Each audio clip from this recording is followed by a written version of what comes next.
Welcome to today's episode from Your Therapy Source, where I am focusing on the building blocks of physical growth, fine and gross motor skills. These skills are not just movements. They're the foundation of a child's ability to explore, learn, and interact with the world around them. From the delicate action of picking up a small object with the tips of the fingers to the joyous leaps and bounds of outdoor play, we're here to unpack the nuances, the differences, and the importance of these motor skills. Let's explore how they develop from the newborn stage through the years of early childhood, what activities can support this growth, and why it's crucial for parents and educators to be involved in this journey. Whether you're a parent, caregiver, educator, or just someone interested in the magic of childhood development, this episode is packed with insights, tips, and expert advice to guide and inspire you. Welcome to the Your Therapy Source podcast. Whether you're a dedicated therapist, an inspiring teacher, or a supportive parent, join us as we explore innovative strategies, share success stories, and unlock the secrets to nurturing not just healthy bodies, but resilient, thriving minds. Because here we believe every child has endless potential, and it's our mission to help them shine. So get comfortable and let's embark on this journey together. When it comes to the physical development of children, understanding the difference between fine and gross motor skills is paramount. These two types of motor skills are the building blocks for many of the abilities a child will develop throughout their early years. Learn more about the differences and how parents and educators can support children's motor development. Fine motor skills involve the use of small muscles, particularly those in the hands and fingers, coupled with eye-hand coordination to execute precise movements. Examples of fine motor skills include picking up small objects, threading a needle, or even turning a page. These skills are important for everyday activities at home and at school, such as eating, dressing, and writing. On the other hand, gross motor skills involve larger muscle groups and larger movements. These skills encompass the ability to use the entire body to perform tasks such as running, jumping, climbing, and throwing a ball. Gross motor control is the foundation for physical activities and maintaining overall physical strength at home and at school. The main difference between fine and gross motor skills lies in the size of the movements and the muscles involved. Fine motor movements involve smaller muscles and more precise movements, while gross motor skills involve the whole body and bigger movements. From a very young age, children begin to develop both fine and gross motor skills at their own pace. A newborn baby may start by using their entire body to roll over, gross motor skill, and gradually progress to smaller challenges like grasping a favorite toy, fine motor skill. For example, by the age of 6 months, a child should be able to sit without support, gross motor skill, and by 1 year, they should begin to develop fine motor skills like using a pincer grasp to pick up objects. Between the ages of 2 and 4, children should be able to walk and run steadily, kick and throw balls, gross motor skills, as well as build towers with blocks and manipulate small objects, fine motor skills. Around 5 to 6 years, older children typically refine their motor skills and increase their manual dexterity. They can now ride bicycles, swim, gross motor skills, and engage in more complex fine motor activities such as tying shoelaces, writing, and using utensils efficiently.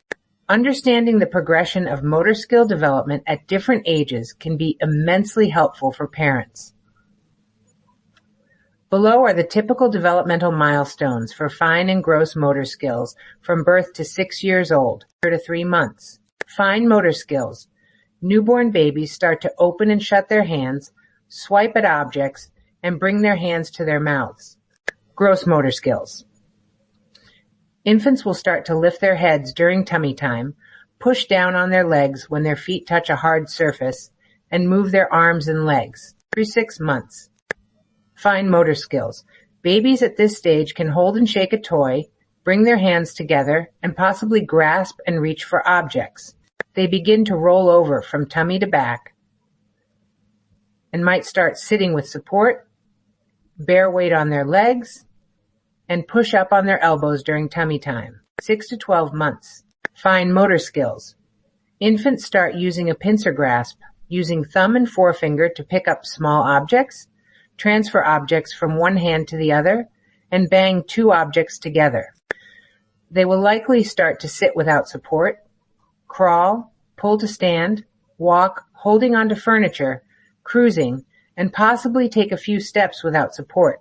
12 to 18 months. Fine motor skills. Toddlers can stack blocks, scribble spontaneously, turn over a container to pour out contents, and start using utensils. Gross motor skills. Walking independently, beginning to run, can kick a ball, climbing onto and down from furniture without help. 18 to 24 months. Fine motor skills. Toddlers at this stage can turn pages in a book, 2 or 3 at a time, build towers of 4 or more blocks, and possibly start to self-feed with a spoon. They start to run more confidently, climb on furniture without assistance, kick a ball forward, and might start to jump in place. 2 years old. Fine motor skills.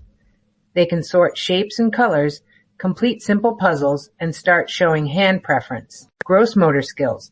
A 2-year-old can stand on tiptoe, kick a ball forward, and throw a ball overhead. 3 years old.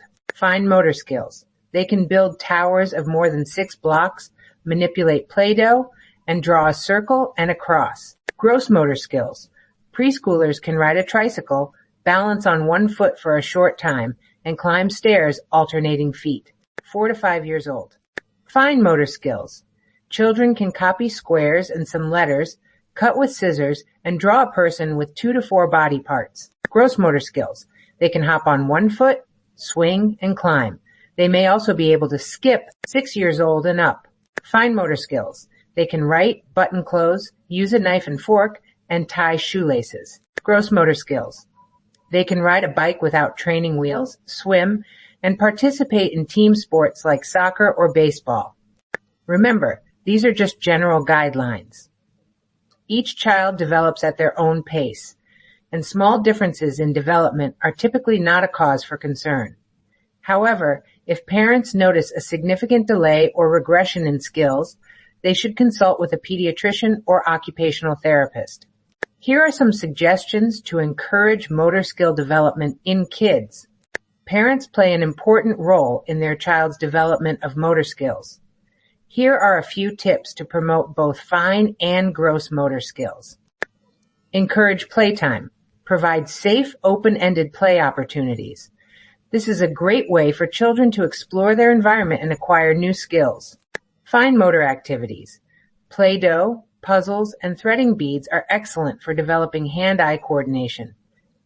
These activities also help children master the right slot for small objects, improving their fine motor control.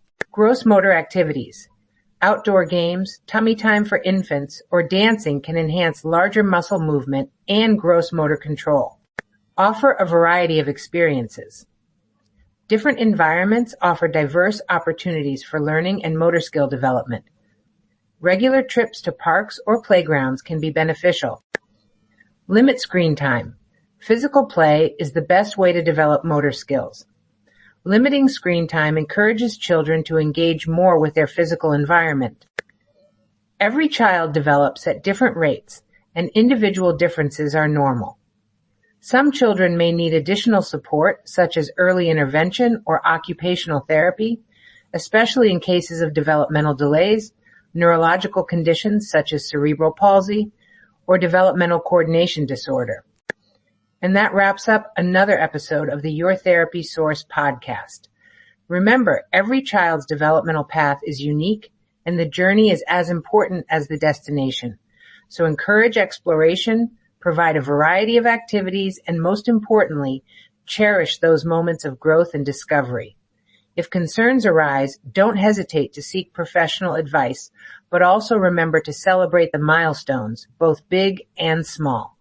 Thank you for joining us, and we look forward to having you back for our next episode, where we'll continue to explore the fascinating world of childhood development. Until then, keep nurturing, supporting, and believing in the incredible potential of every child